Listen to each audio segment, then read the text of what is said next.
기는 코를 골며 자는데 옥나는 잠들지 않았습니다.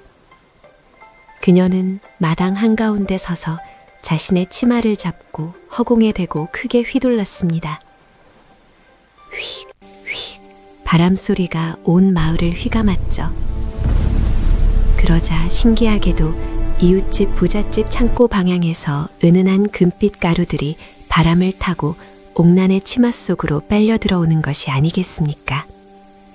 다음 날 아침 시어머니 김씨가 아궁이를 열었다가 비명을 질렀습니다.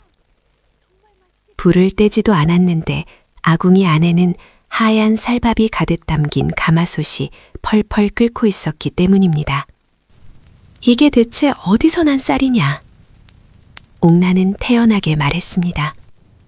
어머니, 바람이 가져다 주었습니다. 얼른 드시지요. 며느리가 들어온 뒤로 집안 분위기가 완전히 바뀌었습니다. 옥난이 장터에 한번 나갔다 오면 그녀의 치맛자락이 스친 곳마다 상인들이 갑자기 물건을 헐값에 넘기거나 이건 댁에 드릴 선물입니다 라며 귀한 물건을 바치기 시작했습니다. 아니에요, 받을 수 없어요. 동네 사람들은 이를 두고 옥난의 치맛바람이라 부르기 시작했습니다. 신기한 일은 그뿐만이 아니었습니다. 마을 사람들의 주머니에서 떨어진 엽전들이 마치 자석에 끌리듯 이 신의 집 대문 앞으로 굴러들어왔습니다. 옥난이 마당에 쓸기만 하면 흙먼지 대신 엽전이 수북이 쌓였습니다. 시어머니 김씨는 이제 공포를 느끼기 시작했습니다.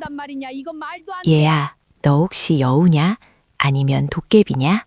의심을 참지 못한 김씨는 밤늦게 옥난의 뒤를 밟았습니다. 옥난은 마을 뒷산 선앙당 나무 아래서 치마를 넓게 펼치고 춤을 추고 있었습니다. 그런데 그 춤 사이가 예사롭지 않았습니다. 치마가 한 번 돌 때마다 산 아래 고을 부자들의 집에서 돈 끝짝이 달그락거리는 소리가 산 위까지 들려왔습니다. 사실 대대로 내려오는 재물신의 기운을 타고난 여인이었습니다.